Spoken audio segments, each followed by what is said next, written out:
Hi friends, ಎಲ್ಲರೂ ಹೇಗಿದ್ದೀರಾ? ಇವತ್ತು ನಾನು ಬಂದಿದ್ದೇನೆ ಸಾಬುದಾನ ಕಟ್ಲೆಟೊಂದಿಗೆ.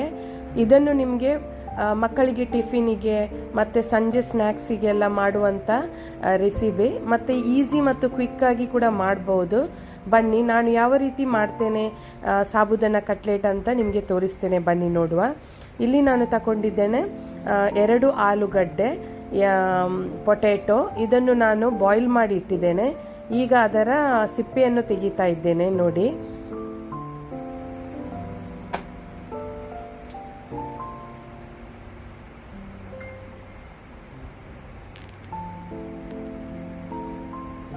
ನೋಡಿ ಇದರ ಸಿಪ್ಪೆಯನ್ನು ತೆಗೆದು ಆಯಿತು.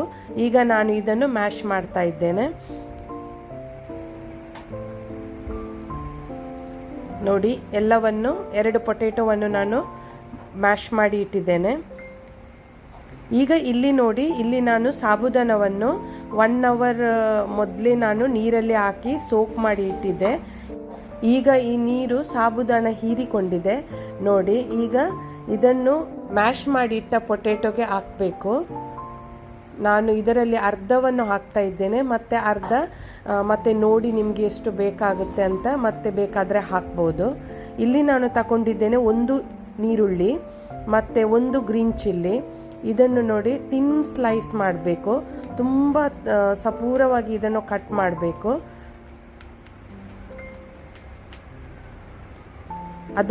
ಅದನ್ನು ಕೂಡ ನಾನು ಅದಕ್ಕೆ ಹಾಕ್ತಾ ಇದ್ದೇನೆ, ಮಿಕ್ಸ್ ಮಾಡಿ ಅಲ್ಲಿ ಇಟ್ಟ ಪೊಟ್ಯಾಟೊ ಮತ್ತು ಸಾಬುದಾನಕ್ಕೆ. ಈಗ ನಾನು ಕಟ್ ಮಾಡ್ತಾ ಇದ್ದೇನೆ 1 ಈರುಳ್ಳಿ, ಅದು ಕೂಡ ತುಂಬ ತಿನ್ ಸ್ಲೈಸ್ ಮಾಡಬೇಕು, ಮತ್ತು ಇವೆಲ್ಲವನ್ನು ಅದಕ್ಕೆ ಹಾಕಬೇಕು.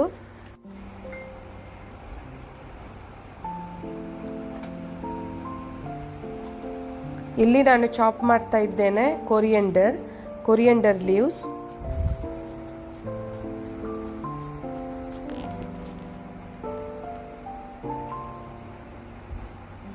ಇವೆಲ್ಲವನ್ನು ನೋಡಿ ಇದಕ್ಕೆ ಹಾಕಿ ಸರಿಯಾಗಿ ಮಿಕ್ಸ್ ಮಾಡಬೇಕು ಇದನ್ನು. ಈಗ ಇದಕ್ಕೆ ಒಂದೊಂದೇ ಮಸಾಲವನ್ನು ಹಾಕುವ. ಇಲ್ಲಿ ನಾನು ಹಾಕ್ತಾ ಇದ್ದೇನೆ ಚಿಲ್ಲಿ ಪೌಡರ್, ಒಂದು ಅರ್ಧ ಚಮಚ. ನಿಮಗೆ ಎಷ್ಟು ಸ್ಪೈಸಿ ಬೇಕು ಅಷ್ಟು, ಯಾಕೆಂದರೆ ನಾನು ಚಿಲ್ಲಿ ಕೂಡ ಹಾಕಿದ್ದೇನೆ. ಹಾಗೆ ಮತ್ತು ಸ್ವಲ್ಪ ಪೆಪ್ಪರ್ ಪೌಡರ್ ಮತ್ತು ಸ್ವಲ್ಪ ಚಾಟ್ ಮಸಾಲ. ಇವೆಲ್ಲವನ್ನು 1/4 ಚಮಚಕ್ಕಿಂತ ಸ್ವಲ್ಪ ಕಡಿಮೆ ಹಾಕಿದರೆ ಸಾಕು. ಮತ್ತು ರುಚಿಗೆ ತಕ್ಕಷ್ಟು ಉಪ್ಪು.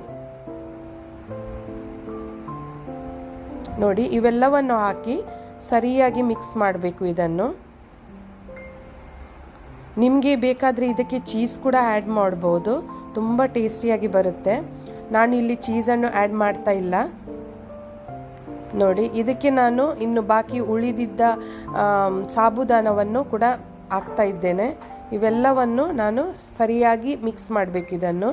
ನೋಡಿ, ಇವೆಲ್ಲವನ್ನು ಸರಿಯಾಗಿ ಮಿಕ್ಸ್ ಮಾಡ್ತಾ ಇದ್ದೇನೆ.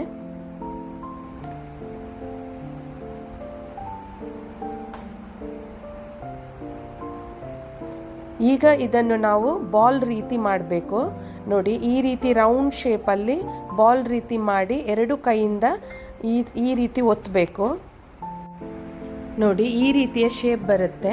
ಹಾಗೆ ಎಲ್ಲವನ್ನು ನೋಡಿ ನಾನು ಒಂದೊಂದಾಗಿ ಕಟ್ಲೆಟನ್ನು ಮಾಡ್ತಾ ಹೋಗ್ತೇನೆ.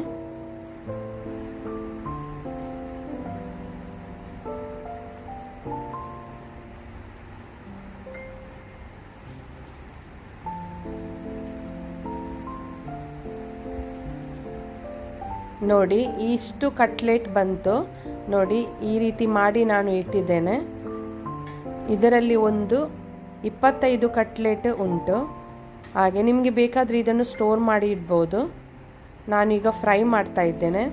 ಇಲ್ಲಿ ನಾನು ನೋಡಿ ಕಾವಲಿಗೆ ಸ್ವಲ್ಪ ಎಣ್ಣೆಯನ್ನು ಹಾಕಿದ್ದೇನೆ. ಇದು ಡೀಪ್ ಫ್ರೈ ಮಾಡಬೇಕಂತ ಇಲ್ಲ. ಮತ್ತು ನಿಮಗೆ ನನ್ನ ರೆಸಿಪಿ ಇಷ್ಟ ಆದರೆ ಒಂದು ಲೈಕ್ ಮಾಡಿ.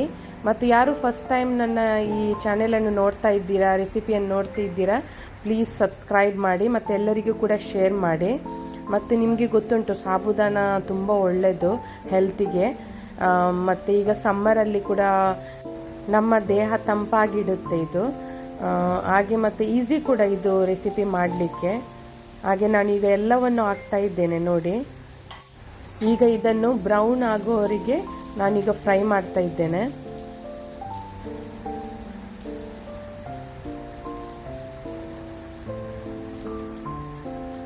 ನೋಡಿ ಒಂದು ಕಡೆ ಫ್ರೈ ಆಯಿತು. ಈಗ ಇನ್ನೊಂದು ಕಡೆ ನಾನು ಇದನ್ನು ಫ್ರೈ ಮಾಡ್ತಾ ಇದ್ದೇನೆ.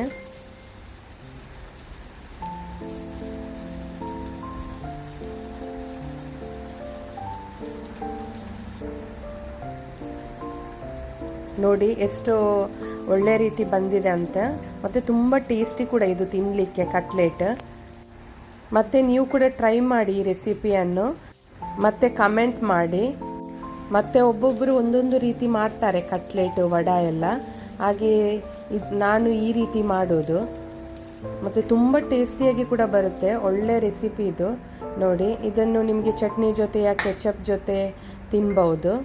ನೋಡಿ ನಾನೀಗ ನಿಮಗೆ ಇದನ್ನು ಕಟ್ ಮಾಡಿ ತೋರಿಸ್ತಾ ಇದ್ದೇನೆ. ಒಳ್ಳೆ ಸಾಫ್ಟಾಗಿ ಬರುತ್ತೆ ಈ ರೆಸಿಪಿ. ನಾಳೆ ಬರ್ತೇನೆ ಇನ್ನೊಂದು ರೆಸಿಪಿ ಜೊತೆಗೆ. ಬಾಯ್ ಬಾಯ್, ಟೇಕ್ ಕೇರ್.